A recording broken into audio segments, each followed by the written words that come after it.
What's your favorite thing to do together? So our friends wanted us to discuss. This is easy. What's our favorite thing to do together? Eat. No. Sorry, that's my favorite thing to do. No. What's our favorite thing to do together? I had an easy answer for this. This is obviously difficult. Okay. I like, what do we like?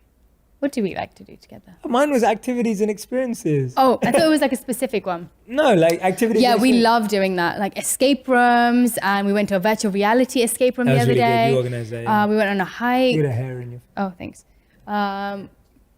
We go on hikes, and we just love doing experiences. You're right, experiences and activities. Yes. We do try and do we've gone through the thing of where we try and go shopping together or movies and stuff, but we generally find we have a lot more fun when we're doing activities where we're contributing to something together. Yeah. Like one of the first dates we went on was Go Ape. And so for anyone who doesn't know what Go Ape is like a assault course, but in the air. Yeah, so that was you're like so swinging around. It's like Tarzan kind of stuff.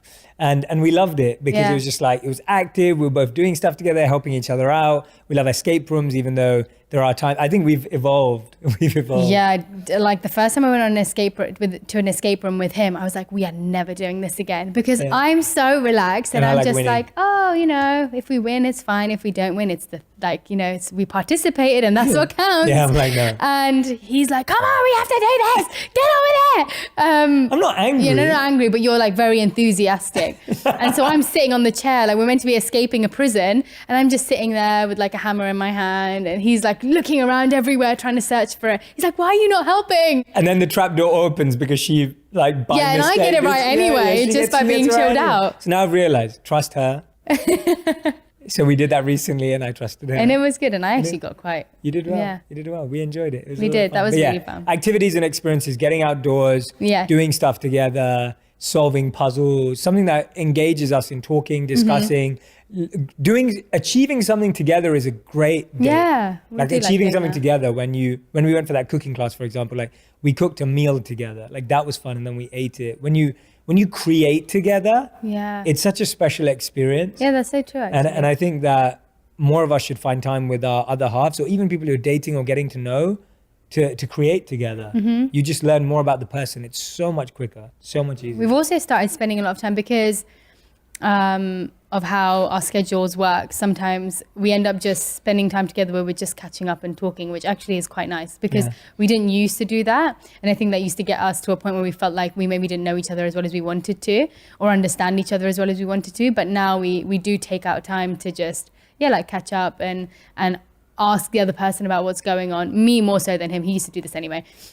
But I now am asking a lot more questions, and we really try to invest our interest into the other person, which is great. Yeah, and we love meditating together. And we love going to get vegan donuts together. Yes. So, yes, that's true. So I'm going to go to meditation first. Fine, But literally when we met, I used to teach her philosophy and meditation, and I say this all the time. She's now a better meditator than me. She's more serious. She's more focused. She's more sincere. She's more devoted. It's amazing. Like being able to have that in my life is so powerful, and that I put above anyone bringing in conscious spiritual intention and energy into a relationship.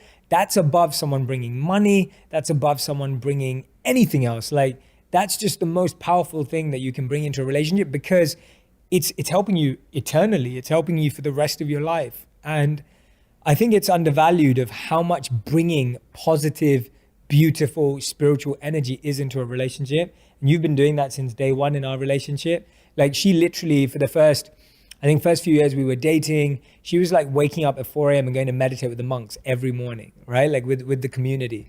And she did that like while she was working a job, while she was planning our wedding, while she was working at the hospital, etc., and all the rest of it. And so I feel that you've prioritized your spiritual practices so highly, and I love you for that, and it's made such a difference in our relationship.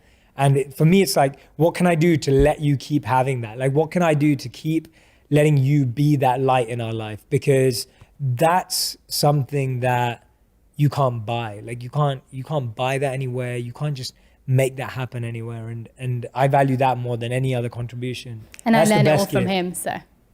I did. I actually learned it all from him. Like him and my mom have been like the two, and my grandma, they've been the people who have really been the key factors of spirituality in my life, and obviously my spiritual teacher too. But yeah, he he has really shown me what leading a spiritual path and really focusing on it, what you can actually become from it. And I think that's a great motivation, because all the qualities and everything that he is now that's positive has come from the time when he was a monk. I think, would you agree? 100%. Yeah. And I just really feel that seeing someone live it after they've really gone through an intense period of being in a spiritual mindset, in an intense spiritual mindset for that longer period, I really see those qualities in him day to day, and how he reacts to things day to day is the product of his hard work that he's put in during that time.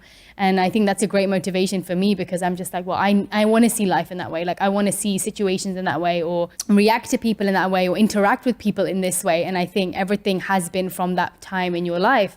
And so, yeah, I really think he's been a great inspiration for me in that area.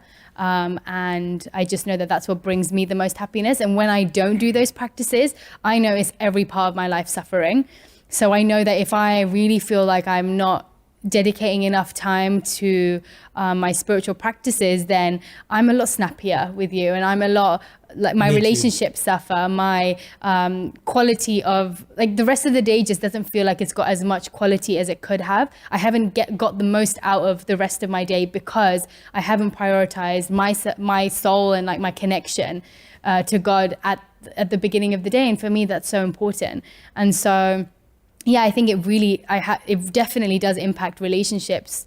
Well, my relationships around me, if I don't have that in my life consistently and with quality, I think it makes a huge difference. Yeah, it's like your relationship to your spiritual practice is the most important relationship. Yeah. And because of that relationship being right, it filters into everything else completely. How I feel in my spiritual practice is how I end up feeling towards other people around me.